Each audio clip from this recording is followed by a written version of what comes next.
This is Optimal Finance Daily, episode 499, How I Lost a Fortune Getting Out of Debt, by Todd R. Tresidder with budgetsaresexy.com. And I am your host, Dan. I'm here each weekday reading to you from some of the best personal finance blogs on the planet. And before we get going with today's post from Todd, I want to give a big thank you to Four Sigmatic for sponsoring this episode. Four Sigmatic makes drinking mushrooms and superfoods delicious and easy to do with their mushroom coffees, mushroom superfood blends, and mushroom elixirs. Get 15% off with our special code FINANCE and visit foursigmatic.com/finance. That's FOURSIGMATIC.com/finance. For now, let's get right to today's guest post on Budgets Are Sexy as we optimize your life. How I Lost a Fortune Getting Out of Debt, by Todd R. Tresidder with budgetsaresexy.com. I thought it was a smart move, but I guess I still had a few things to learn. The plan seemed simple enough on the surface. I would buy a little 2-bedroom condo 1 block from the beach on the shore of Lake Tahoe. I would finance it with one of those garbage loans that suck you in with an unrealistically low teaser rate. Yep, these are the same loans that got so many people in trouble during the real estate crisis. They trap you with a teaser rate so low you could afford the Taj Mahal, but then a year or two later, the interest rate resets to reality and presto, your payment suddenly gets a lot less affordable. But remember, I had a plan. I was smarter than that. My plan was to pay it off during the teaser rate period so those dirty little bankers wouldn't make squat off me. I was careful. I checked the terms of the loan to make sure there was no prepayment penalty or small print to get hung up on. I dotted my I's and crossed my T's. Everything looked like it should work out brilliantly. I signed the loan docs, moved into my beautiful home, and started the debt payoff plan. Smooth sailing, at first. Throughout the next year, I dedicated every dime that passed through my hands to paying off that loan. This was war, and I was a man on a mission. It was me against those profiteering bankers and their rigged loans.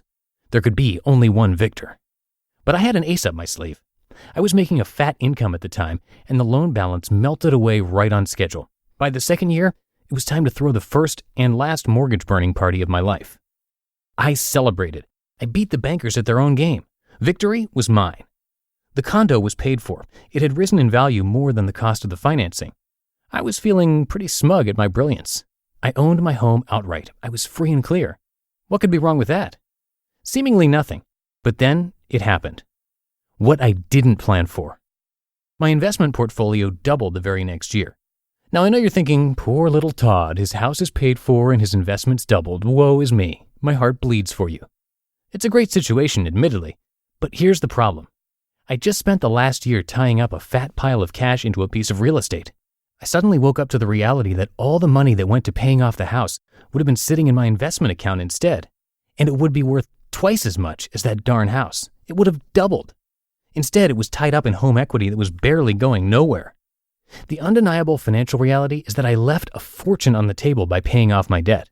I would have been far better off carrying the debt with a normal 30-year fixed-rate mortgage and investing the surplus.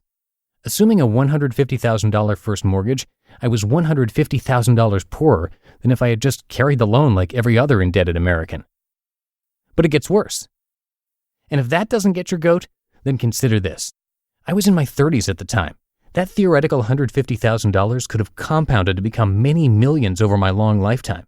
It isn't just the $150K I left on the table. It is the lifetime compounded value of that $150K, which is millions. Hey, but at least I don't have that monthly payment.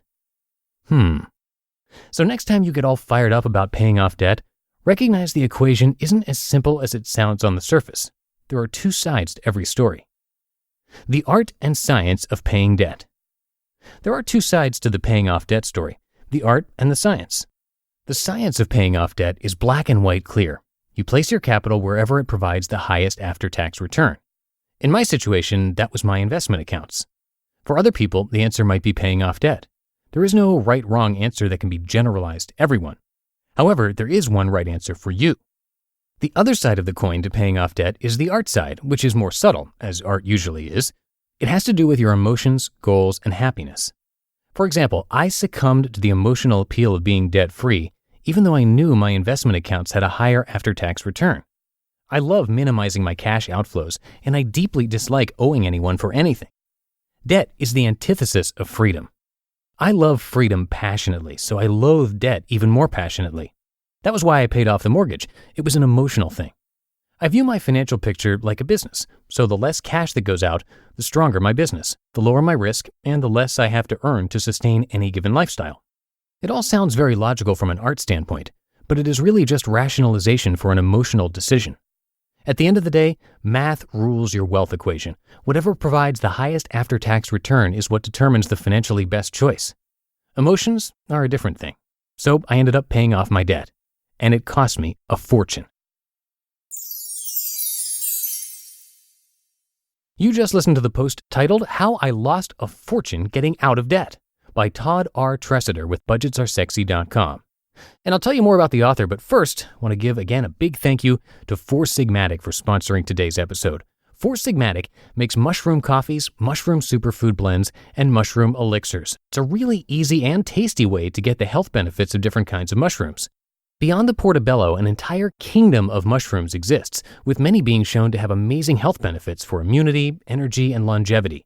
They have different mushroom drinks for different benefits, and not only coffee, but also hot cacao, and what they call mushroom elixirs, which don't have caffeine at all.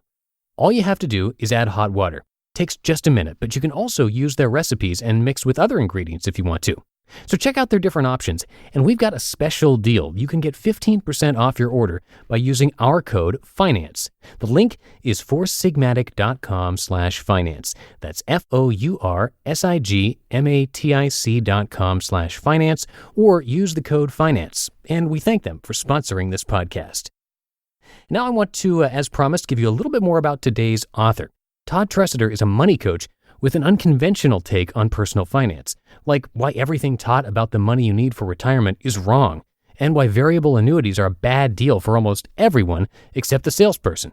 You can learn more about Todd at financialmentor.com. That's financialmentor.com. And that's a wrap for today. Have a great rest of your day, everybody. I'll be back tomorrow for the Friday show. That's where your optimal life awaits.